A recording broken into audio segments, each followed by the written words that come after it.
Good morning and praise the Lord. This is Pastor Pradeep Kumar Sharma and you are watching the Word of God. आज परमेश्वर के इस वचन में हम पढ़ने जा रहे हैं परमेश्वर की माफ़ी के सिद्धांत का भाग 4 और आज का वचन है मत्ती रचित सुसमाचार अध्याय 5 और वचन 43 से। आइए हम परमेश्वर के वचन का ध्यान करें।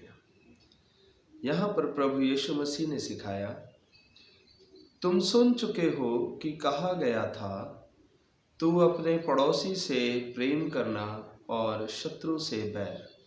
ये बहुत वर्षों हजारों वर्ष पहले की व्यवस्था का एक नियम था कि जो तुझसे प्रेम करता है उसके साथ तू प्रेम दिखाना और जो तेरे साथ बैर करता है उसके साथ में तू बैर दिखाना।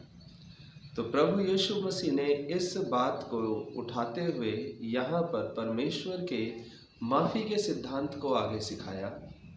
उन्होंने कहा, परंतु मैं तुमसे कहता हूँ, अपने शत्रुओं से प्रेम करो और जो तुम्हें सताते हैं उनके लिए प्रार्थना करो, जिससे कि तुम अपने स्वर्गीय पिता की संतान बन सको, क्योंकि वह अपना सूर्य भलों और बुरों दोनों पर उदय करता है और धर्मियों तथा अधर्मियों दोनों पर मेंह बरसाता है। क्योंकि यदि तुम उनसे प्रेम रखते हो जो तुमसे प्रेम रखते हैं, तो तुम्हें क्या प्रतिफल मिलेगा? क्या महसूल लेने वाले और पापी भी ऐसा ही नहीं करते? यदि तुम केवल अपने भाइयों को ही नमस्कार करते हो, तो कौन सा बड़ा कार्य करते हो?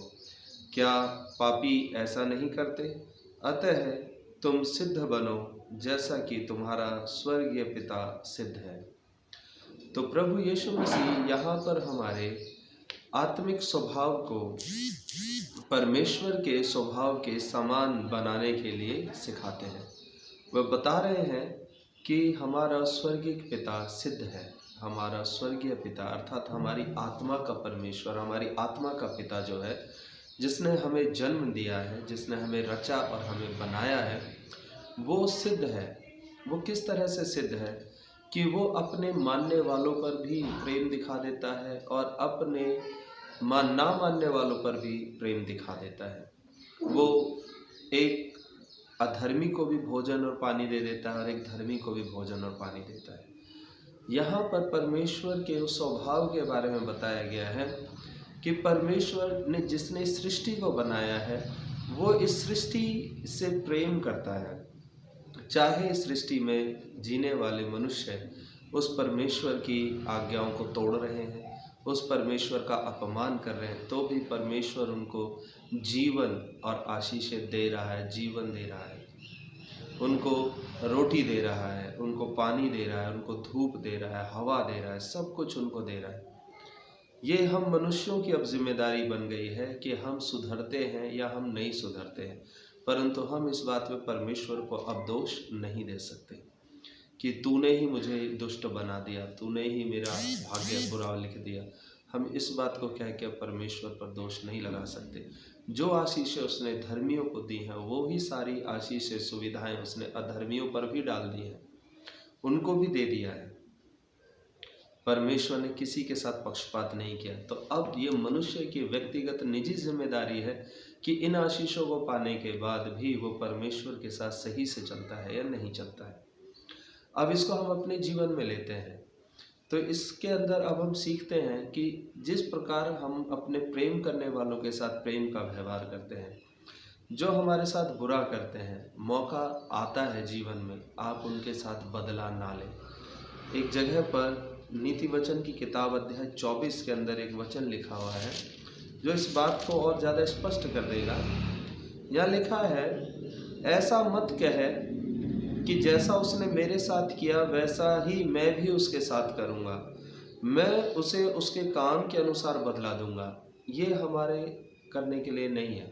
वचन कहता है, ऐसा मत कहो कि जैसा उसने मेरे साथ करा है वैसा ही मैं भी उसके साथ करूँगा। परमेश्वर ने हमें कहा है कि तुम परमेश्वर जैसे बनो। परमेश्वर उनको भी माफ़ कर देता है, परमेश्वर उन्हें भी आशीष देता है, उनको भी बारिश देता है, उनको भी धूप दे देता है। तो यहाँ पर प्रभु का वचन कहता है, ऐसा व्यवहार तुम अपने हृदय में मत रखना। और ऐसा जब हम करेंगे, हम ऐसे स्वभाव को जब अपने अंदर लेंगे, तो हम परमेश्वर के स्वभाव को प्रकट कर रहे होंगे, हम परमेश्वर की सोच को प्रकट कर रहे होंगे।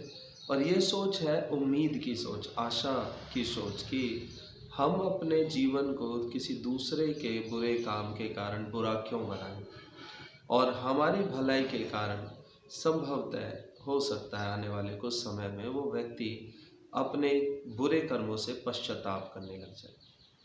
तो परमेश्वर ने हमें यहाँ पर यही शिक्षा दी है कि पुराने लोगों की कहावतों के ऊपर मत चले जाओ कि ईंट का जवाब हम पत्थर से देंगे। परमेश्वर का वचन हमें बताता है कि अपने शत्रुओं से प्रेम करना, उनका जीवन, जब मौका तुम्हें आता है उनके लिए प्रार्थना करना कि उनका अच्छा हो। शैतान ने, जिसने उसके दिमाग पर कब्जा कर लिया, उसकी सोच पर कब्जा कर लिया है, शैतान उसके दिमाग से, उसकी आत्मा से बाहर निकल जाए। और जब हम उसके लिए प्रार्थना करेंगे और सच्चे हृदय से प्रार्थना करेंगे, तो परमेश्वर इस बात को ज़रूर से देखेगा और हमारे शत्रु ज़रूर से बदल जाएंगे। ये मैं विश्वास करता हूँ। परमेश्वर आपको मदद करे, आपके जीवन में सहायता करे कि आप अपने बैरियों को माफ़ कर सको और आप अपने शत्रुओं से प्रेम दिखा सको, ताकि आप सिद्ध बन सको, लोग आपके अंदर कोई खोट ना ढूंढ सकें। आप कह सको कि मैंने परमेश्वर की आज्ञाओं को माना है। परमेश्वर आपको बहुत ऐसे आशीष दे। आप अपनी प्रार्थनाओं को आप हम तक ज़रूर से पहुंचाएं। हम निरंतर आपके लिए प्रार्थना करते हैं। परमेश्वर आपको आशीष दे। धन्यवाद हमारे इन कार्यक्रमों को देखने के लिए।